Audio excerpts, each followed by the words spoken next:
for Cam. Running wise, you guys struggled a little bit. First game without Jeremy Larkin. I know you're not nominally an offensive lineman, but you're part of that run blocking group. Uh, what was it about that Michigan front that made it so tough to execute in that running game? Well, they have a very strong defensive line. We went out there, we tried to attack them, tried to got on them early, and then later on they were wearing us down a little bit. But we just kind of had to pick it up a little bit in terms of keeping our blocks strong and finishing harder on those blocks. So in most cases we beat ourselves and we just didn't finish the blocks down the field. We kind of let go of them early, but just needed to continue to finish them and be stronger with our blocks, and our running game would have picked up much better. So the coaches don't give an award for an offensive player of the week. How's that leave you guys feeling? Fine. I mean, I don't think it was a very good offensive performance. I mean, first half, like we said, we came out and we executed, and then in the second half we failed to execute and didn't perform, and kind of left our defense hanging. And it's been multiple games now that's happened, so we need to get it fixed.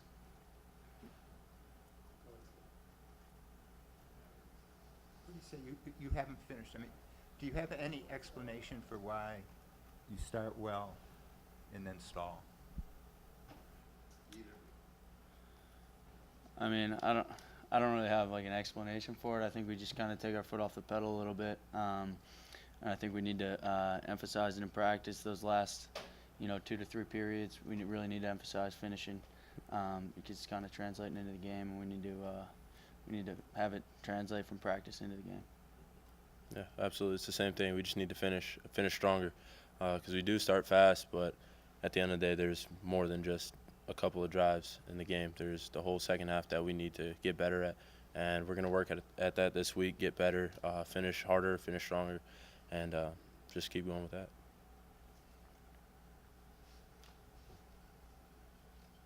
For both you guys, 2 wins last 2 years against Michigan State.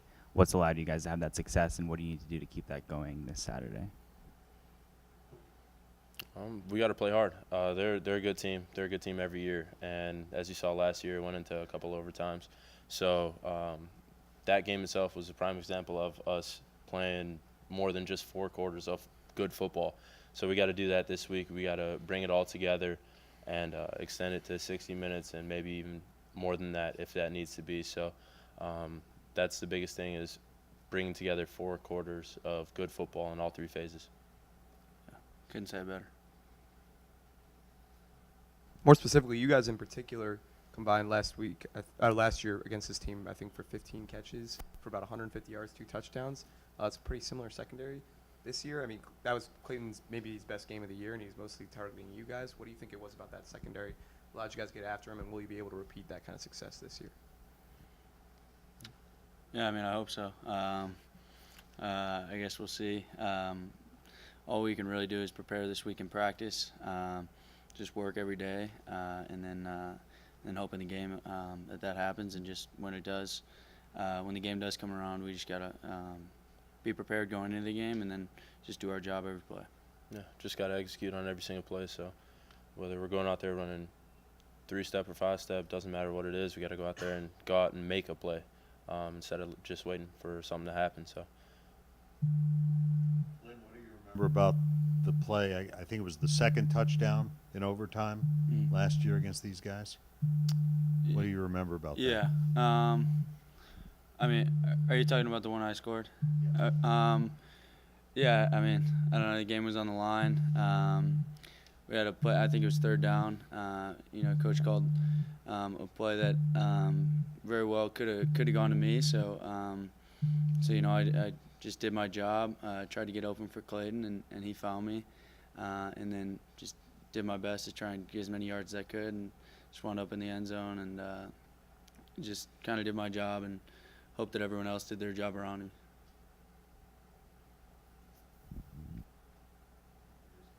Guys, you started 2-3 last year, and you're 1-3 now. Anything you learned last year that can be applied now?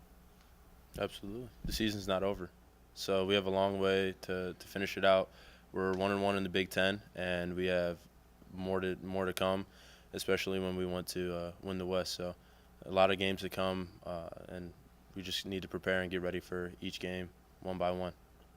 Yeah, I think even though we're 1-3, we can't hang our heads. I think we have a really good football team. We've shown that at times. I think it's just time to bring it all together. And that's not going to happen if everybody's hanging their heads and feeling sorry about the losses that we've had. I think we just got to keep moving forward and bring it all together as a unit.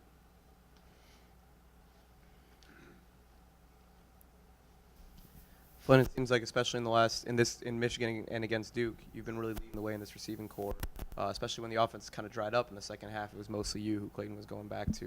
Is there something special about that connection that you guys have playing together for so long? Yeah, I mean, we've been playing together this will be the 4th year, so I mean, I think we do have a connection, and I think when you play when you're a quarterback and you have a receiver for 4 years, you're a receiver and you've had the same quarterback for 4 years, I think you're gonna have a connection. So, I mean, I just do my best to try and get open for him so he can find me. So I'm just gonna keep trying to do that and do my job and just hope that he can find me.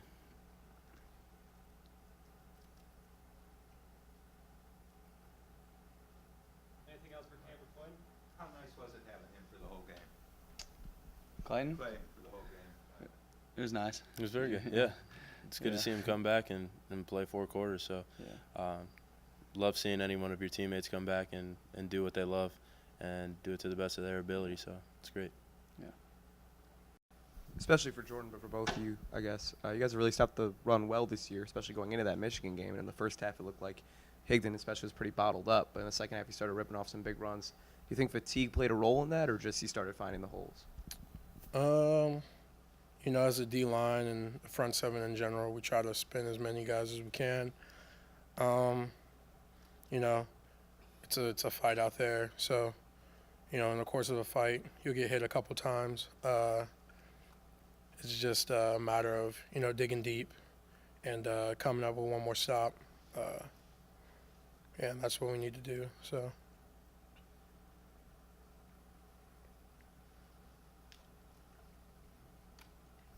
Last year, Lewerke has 445 yards passing. Obviously got the win, but what are the keys to shutting him down and making their offense, less explosive? Okay. I mean, he's a guy. He's a good quarterback. Pressure helps. Not letting them, pitch off of a mound. Just not letting them extend plays. So those are just a couple things. Keep an eye out as a front seven to just help us out in the game. As far as the secondary, we just got to focus on limiting explosive plays. We do that by just doing your job and not doing too much. And if everybody's, doing their job, then we can eliminate all those explosive plays, which were, for the most part, what gave up all those yards.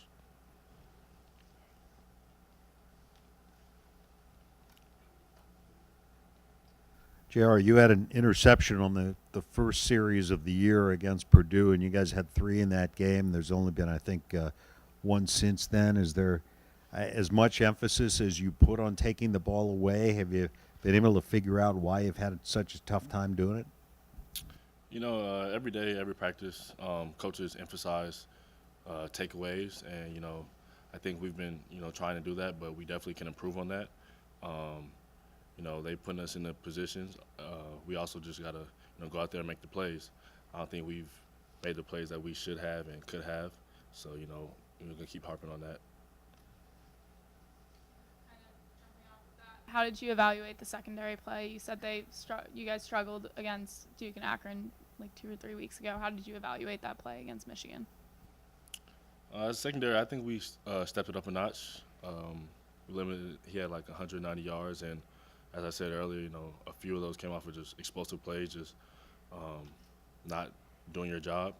I think we each week are getting better, and we're working on different things at practice that are helping us, just improve as a whole in the secondary. And I think we can increasingly, limit, big plays and yardage in the future. You talk about just doing your job. Are people trying to do too much? I would just say that as far as from a personal standpoint, I'm just it's a reflection of me, not as far as like everybody else. But I know as far as in the Michigan game, a couple plays I was doing too much, and if I was just doing my job, we could eliminate some plays. But so What's that come from? Is it inexperience, or is it, wanting to win so bad you get out of the comfort zone? I don't think I was out of my comfort zone, but like you said, I think it was just wanting to win so bad and wanting to make that one play, those 1 or 2 plays that could help us, change the course of the game. And, but with that being said, you still have to do it within the limits, within the confines of our defense. Jordan is one of the leaders of this team. What's your job now with the team on a 3-game losing streak?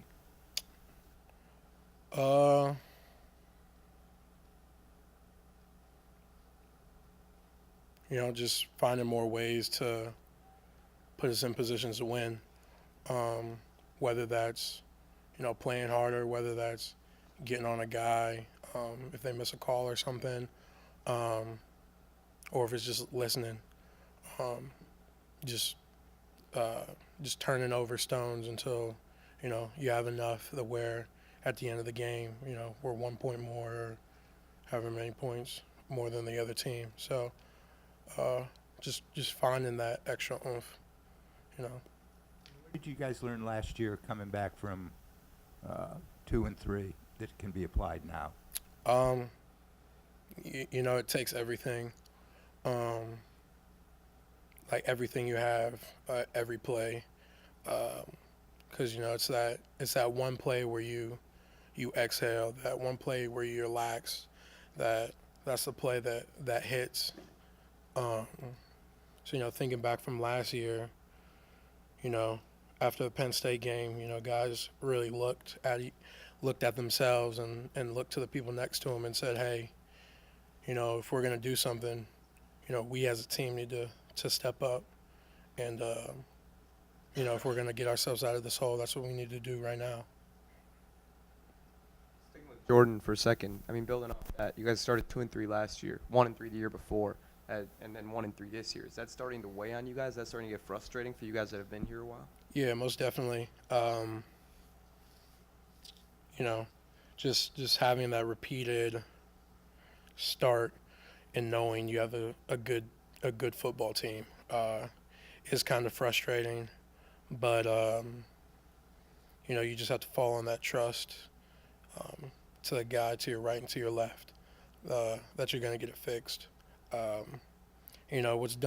What's done is done. So we just got to get ready for these games up ahead.